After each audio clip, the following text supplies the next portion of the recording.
Good morning, everybody. Happy Sunday. Today is Sunday. Uh, your day of rest, right? That's what they say. So I want to talk about, I was thinking about something this morning. I have been doing a lot of work over the last few years on my evaluation model, my new model. I may stop calling it evaluation too. I don't know, because people have a certain thing in their minds when they hear evaluation, and that's not what it is. Anyway, well, it's part of that. So I told you, where is it? I showed you all yesterday, was it? Where did I put it? Yep, I'm gonna show you again. My article in TD Magazine, okay, that just came out in August. It's called Unlearning Evaluation. See that? And I will continue to show it because I'm very proud of this article. And I wrote it. Okay, Unlearning Evaluation. Now, what I want to talk about today is exactly what I mean by unlearning. Because I have a new definition of learning. I define learning as sharing of perspective and experience, which is the same definition I have for training or teaching, is sharing of perspective and experience. So what do I mean by unlearning? If learning is sharing of perspective and experience, what is unlearning? Well, it's not unsharing of perspective and experience, okay? It's actually the same thing, but different. Okay, so let me say, I was holding up some Play-Doh in the picture, okay? This is the Play-Doh. Let me give you an example of what I mean by unlearning. You're in school, okay? Kindergarten, first grade, whatever, before preschool, whatever. You start to learn your shapes, okay? You would learn that this is a circle, okay? You've learned that. So every time you see this, it's a circle, and you learn about the degrees, the 360 degrees and all that other stuff, right? It's a circle. Now, how do you unlearn a circle? That doesn't mean that when you look at this, you forget it's a circle. That doesn't mean when you look at this here, when you look at this shape, you now call it a square or a trapezoid or something. That's not unlearning. What unlearning means, first of all, you ask a question. And the question is that all there is? Is it only a circle? Like, is that the only thing that could be? You know, can it only be a circle? That's where unlearning begins. Okay, you have to ask a question. And Mark Twain had a really good saying. It's not what you know that gets you in trouble. It's what you know for sure and can't question, or something like it goes something like that. It's what you know for sure that gets you in trouble, right? Because the stuff that we know for sure, we don't ask questions about at all. Why? Why would you ask a question about something you know for sure? Okay, why would you do that? That means in that place, you cannot learn anything new. Because first of all, you can't learn what you already know. Okay, you have to be brave enough, forward thinking enough, and mature enough to question what you already know. All right. So the question about the circle was, is that all it is? Can it only be a circle? Okay. Now, what am I questioning? I'm not questioning the circle. I'm questioning what it's made of. I'm questioning the meaning that I'm giving to it. Okay. Now, what do we have here? Is that still a circle? So if I cut it here, like if I cut it, I don't have anything to cut it with. Let me find something. If I do that, oh, that's gonna make it. Okay. And I cut off pieces, I might have little bitty circles. But if I look at this like that, no, that's like that's a line. You know, when we made this in school, we called this worms, right? We made worms with it, right? But it could also be, so what you're doing when you're unlearning, you're questioning what you know for sure about something. That's what you're doing. You're saying, okay, is that really all it is? Is that all it can be? Is that the only meaning that I can give to it that makes sense? And now it's like a bird or something, right? I give meaning to it myself. I don't know what you see, but I can give meaning to what I see or into what I've made, right? That's all unlearning is. It's very simple. But the main thing that gets in the way of our learning, and I told you, sharing perspective and experience. And the only way you're going to reach maturity and growth is if you learn, right? The thing that gets in the way of learning is your inability and my inability to question what I already know. That's what gets in the way. It's not that the school is shut down, that they burned all the books. That don't get in the way of learning. What gets in the way of learning is me refusing to question what I know for sure. Okay, that's what gets in the way. Now, all the work that I do is permeated with unlearning. Creating a curricula. Oh, look, y'all, I got my Cyber's Future shirt on. Remember I showed you the logo? It's hard to see the top a little bit, but I got it in white for my boyfriend and I got it in gray for me. But that's the logo we came up with this for the cybersecurity course for the kids. Isn't that cute? I love it. The lady who did this, she's very creative. But yeah, so the only thing that gets in the way of your learning is your unlearning. And Albert Einstein actually said the only thing that gets in the way of your learning is your education. Albert Einstein said that. The only thing that gets in the way of your learning is your education. What does that mean? What you're educated about, that's what you know. If somebody comes up to you today and says, you know what, 1 + 1 isn't 2, you look at them like they're crazy. Why? Because you know that. You've proven it. You've taken the test. You've gotten A's. You counted the money. Somebody asked you for $2. You gave them $2 because you did 1 and 1 is 2, and right? If somebody came up to you and said 1 + 1 is not 2, what would you say? If somebody came up to you and said the earth is not round, y'all don't want to go there. Unlearning is for the grown and sexy, okay? It's for the mature.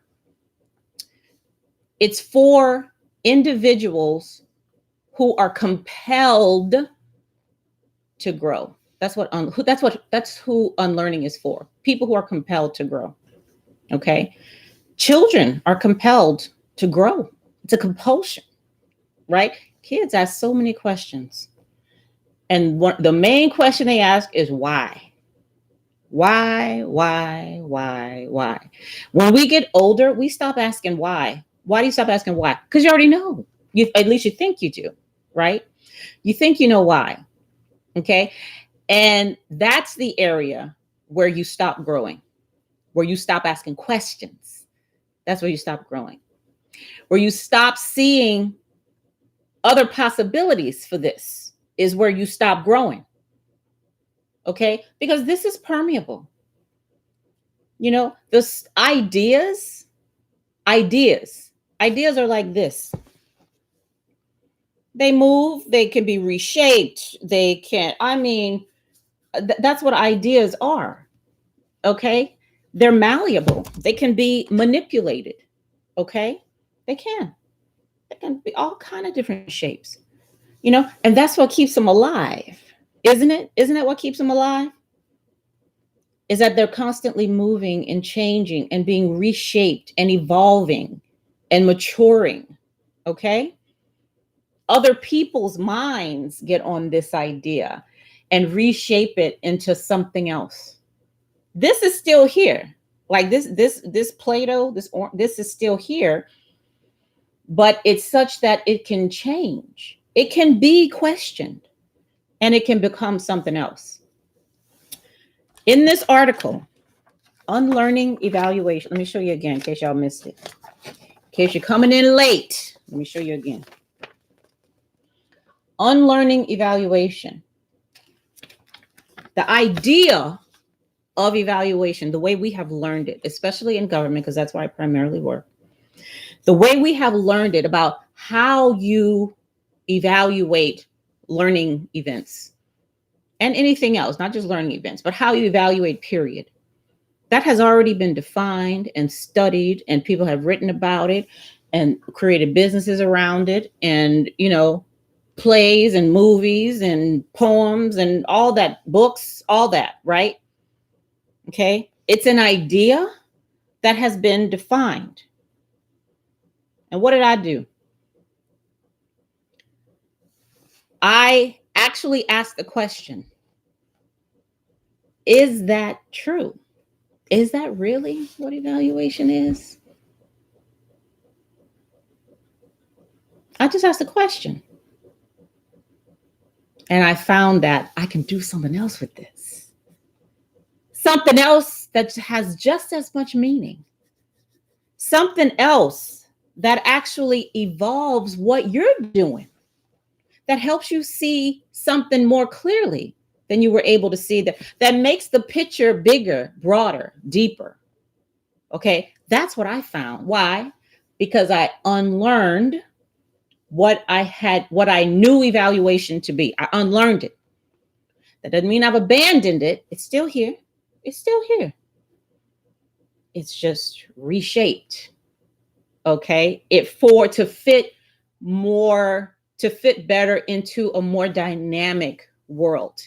Okay, is what's happened. And that's my new model. And the model can be changed, right? The model is not in stone. Who was it that created the parachute? He was an artist. Was it y'all, who created the parachute? He created it. Let me look at it real quick. But he never used it. Okay. Let me look this up real quick, because this is very interesting. It's a very interesting story.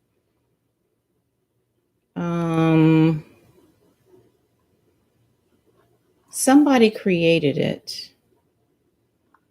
And then this French, Leonardo da Vinci. It was sketched by Leonardo da Vinci. Okay. Okay. That's who it was. And then this guy, what's his name? His name was right here. Hold on a second. Oh, Lord, I lost it. But it's here. Go to Wikipedia and look it up. Okay. Leonardo da Vinci sketched it, but the guy came along later and actually did it. Like he finished it off, and he was like, oh, this is a wonderful idea. And he went forward and made. And what's interesting is that Leonardo da Vinci is a polymath. Okay. Y'all know what polymath is? I just found that out myself. It says here, sketched by polymath Leonardo da Vinci. A polymath is like a Renaissance man, a person who just knows a bunch of things. Okay. Who is just skilled in various areas. Okay. They're not a one-trick pony. Okay. Nothing wrong with one-trick ponies, but a polymath is just loves learning about various things, and getting good at different things. But yeah, so that's a really good example. Leonardo da Vinci had the idea. He had he made the sketches. He was like, man, this looks not nice. Like, I think something like this could work. Somebody else came along and said, you know what? Let me take this idea and expand it. Let me take this idea and use the technology that we have today to evolve it. Let's try this out. Okay, which is the same thing that I did for evaluation. Now, unlearning can be scary. I have to admit, it can be scary, because what happens is we don't like to entertain anything that goes against what we know for sure. Okay? Confirmation bias is strong within us. Okay? That power is very strong within us. All right? Our brain will kick that crap out before we even have time to process it if it looks like it's going against what we already believe. That's why during slavery, in order to justify enslavement of people and the treatment of people, like the lowest, animal, that kind of treatment of a person that looks and does and is the same as you, not even just the same as you, James Baldwin was like, the real tragedy is you doing this to your own folks, your own family, your brother, your mom, your wife, your husband, your children. Okay. But in order to justify that stuff, you have to believe something, believe a certain thing. You have to create an idea and make it stick. You have to cement this idea. Okay. In order for you to ignore all the reasons why this idea needs to be questioned and unlearned, you put it in concrete and you make it stick. So you have a belief. That's what a belief is. Okay. You make it stick and you don't go back to question it. Why? Because it's hard. It's hardened, right? You feel like I can't question it. It's already there. It's true. This is the truth. It can't be changed. No, that's confirmation bias. That allows you to do what the hell you want to do and justify it. That's what that does. This is always permeable. Nothing ever cements an idea. Nothing. I don't care if 1 trillion people agree with this idea. It could still be moved and evolved and changed. Okay? That's why I said the thing that gets in the way of our learning is our refusal to unlearn. We don't want to question what we know. Okay. Now, what I'm talking about goes into all kinds of different realms. Okay.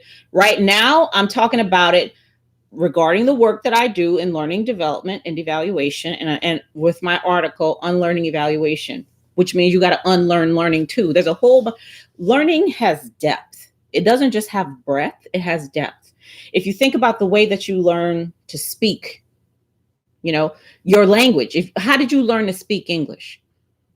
You weren't in a class as a baby. And no, you heard that around you, right? People were talking to you. You were seeing how mom and dad or whomever raised you, how they move. They show you something, cup, pencil, pen, color, whatever. Okay. That's how you learn. Language was acquired from the stuff that's going on in your environment.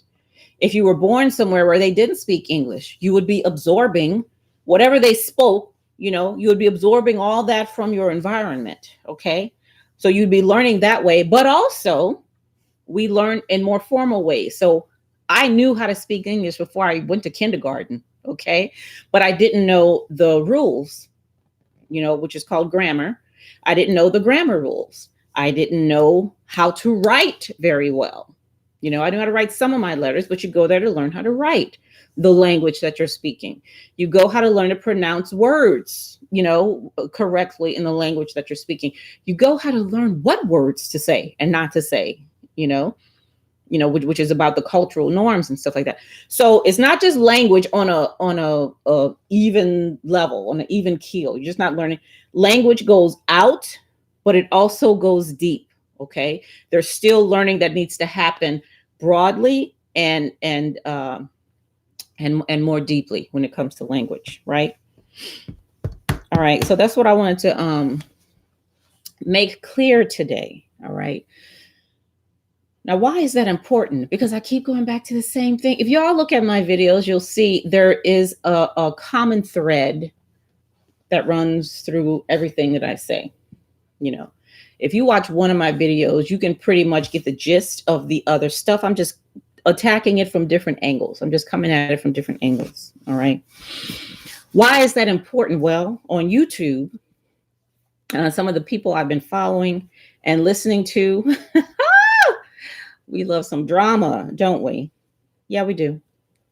We love drama because drama gets views. If you get views, you get subscribers. You get subscribers and views, you get paid, and you become known, right? That's why I'm on here, to get the word out about what I'm saying. Okay, that's why I write these articles in magazines, because I want my ideas to be heard by people. I do. I want my ideas to be heard. I want to share what I know. That's why I write books. That's why I do that. The same reason I'm on YouTube. That's why I do keynote speeches. Okay. This is the letter from the keynote speech that I just did. That's why I do that. Okay. Because I'm sharing ideas. is what I'm doing. And what can you do with ideas? Anything you want to. Or nothing at all. Or nothing at all. All right. But that's why I'm here. However, a way you can use what I'm talking about. I see a lot of people, at least the people that I follow and that I'm in many of their groups. You know, y'all going through a lot right now when it comes to drama. Okay. And people finding stuff about people and putting it on YouTube. I'm learning I'm learning a new language on YouTube. I ain't never heard of doxing before I came on here, you know, but I'm learning that too. Right. So if you want to do something about the drama, okay, then there's some stuff that you can unlearn. You stay here. Ain't nobody you ain't got to go nowhere. You don't have to lose subscribers or views. Okay, you don't have to do that. But you can begin to unlearn some things, because Peter Drucker, a very famous person when it comes to organizational performance and management and stuff like that, he said, and it's true, every practice has a theory. Behind everything you do, behind everything I'm doing right now, from the way I'm waving my hand, the way I'm looking at the camera, you see, all that, the way I'm talking, the fact that I am talking, you know, I got a microphone right here. Every practice, so I'm sitting in a chair right now, okay? I'm sitting in a chair. That's a practice. Every practice has a theory. That means everything you do has a belief or assumption behind it. Otherwise, you wouldn't do it. You wouldn't do it. That's why it's hard. Listen, I'm telling y'all, it's coming up back around, okay? I'm telling you, everything you do has a solidified idea behind it. Many of them we have never questioned. Never. Because some authority figure said, this is the way it is. And we believed it. Okay, we jumped right on the bandwagon. Why would you question it? If an authority figure, somebody you love and respect, is telling you this is the way the world works, why would you question it? That don't make no sense, does it? But you gotta, okay? So if you're tired, T-I-E-D, if you're tired of the drama, okay, this is what you got to do right here. See why. Why are you doing the things you're doing? Why are you talking about the things you're talking about? Why you get so upset when you hear certain words or hear certain people? What's behind that? Something's behind that. All that you're doing, your feelings about it, what you're thinking about it, all those are practices that are backed up by something that you think is solid and can't be questioned. Okay? Listen, today's Sunday. This is my sermon for today. All right? If you want to stop all that drama that's going on, it's got nothing to do with somebody doing something different. The only thing that gets in the way of our learning is our refusal to unlearn. Is my refusal to look at why I'm doing what I'm doing and question that. That's it. This ain't rocket science. It's not. It's real easy. It's really easy, but it does, listen, I'm going to tell you now, it does take some practice. Okay. It takes practice. Unlearning takes practice. It really does. Because many times we can't even see what the belief is behind why we're acting the way we're acting. It seems like we can't even see that far. I don't know why I act like that. I don't know why when I hear this person's voice, it just makes me want to go off the deep end. I don't know why. Some of us don't even know why we do that. But I have on my website, CherylAbram.com, I do precision mentoring, okay? And I have a very specific system and way to get at exactly what that belief is. Exactly what it is. Exactly. Because let me tell you, I can tell you it's not what you probably think it is. Okay. But there's a way because you can't go right for it. Let me tell you something about you. Okay. About human beings. All right. You can't go directly at it because it's almost like, so let me tell you, I did this experiment one time. I said, okay, I'm going to write down every thought I have just to see what's going on, because I mean, thoughts just be running through your head all day, right?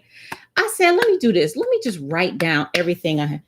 I got a pen. Let me tell you what happened. I got a pen. I got my little book.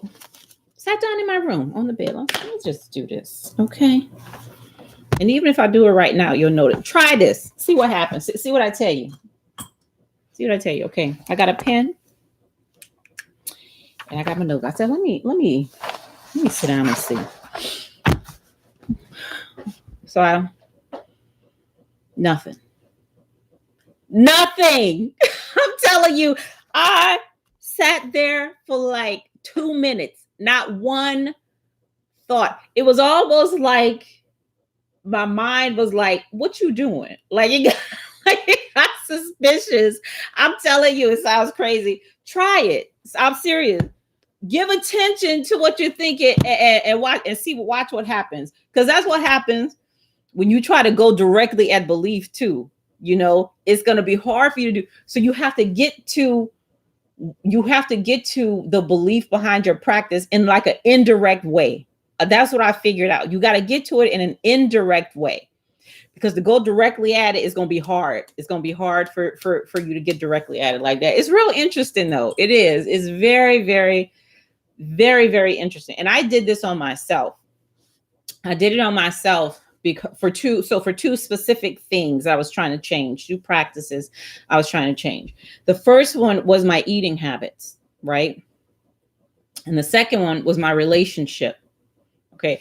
And I was like, why am I snacking and all this stuff? Like, why am I doing that?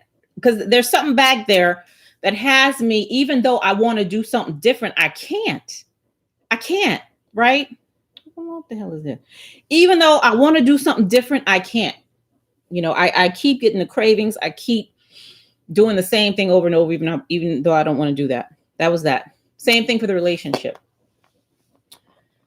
This dude is running me ragged. Like I can't, but I can't. I feel like I can't move on. Like what's going? What is it back there that has me consistently doing these same practices, even when I know this stuff is not good for me?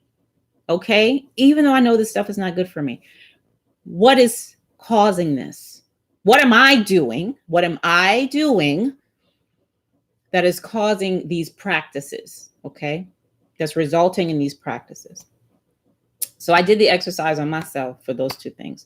Very, very enlightening, but it's still up to you. Once you see what that so-called solidified belief or theory or assumption is behind why you do what you do, you still have work to do. Because just because you see it now, at least you see it now, that's a very big first step to see it. But once you see it, you have to agree to want to do something. You just have to be willing to do something else. And that's not as easy as it sounds. Okay, it's not as easy as it sounds, but it can be done. It absolutely can be done. All right, I think that's all I have for y'all, at least for right now. I might be back later to talk about some other stuff, but yeah, so I thought about that, as soon as I woke up this morning, I was thinking about that because I really need to, I'm getting a very strong compulsion to do something different than I've been doing. Remember I talked about this the other day? I talked about not just competing or comparing, but being different. Okay. So that there is no comparison. All right. Every human being on this earth is unique. Nobody is the same. Nobody's the same. Okay. While we are at the same time we are, but nobody's the same. Listen, I'm not gonna get into all that, but that's the way it is. Okay. So I've had a very strong compulsion to really want to do something else. And I'm beginning to think in that way. I'm observing, different ways that I'm thinking. I'm observing different things that I'm doing, people that I'm reaching out to, I can see that happening. Okay. So I know that behind all those practices, there's now there's nothing wrong with belief. Let me tell you that. Okay. Just because you make an idea solid, that doesn't mean there's something right or wrong with it. That just is what it is. Okay. And one thing I say as well in some of my writings is that belief is where ideas go to die so they can live forever. Belief is where ideas go to die so that they can live forever. Okay? Which is not true. Okay? You don't die to live forever. Come on. So what you want to do is to see what's behind the curtain, like the Wizard of Oz. Okay? What's going on behind the curtain? Let me see what's really happening back there. Okay? And then I can see if it's something that I want to reshape into something else, because I don't like the outcomes I'm getting from this right here. Okay. And just because it's something I believe don't mean I can't change it. I can. You can. Okay, you can. That's what this business is about. That's why I call it Epiphany, y'all. That's why it's Epiphany. So you can see and do something different. And you're like, oh, I didn't even know I could do that. You can. You can. I know you can, because I have. I do. Okay. All right. I'll talk to y'all later. Okay. Bye. Have a good day.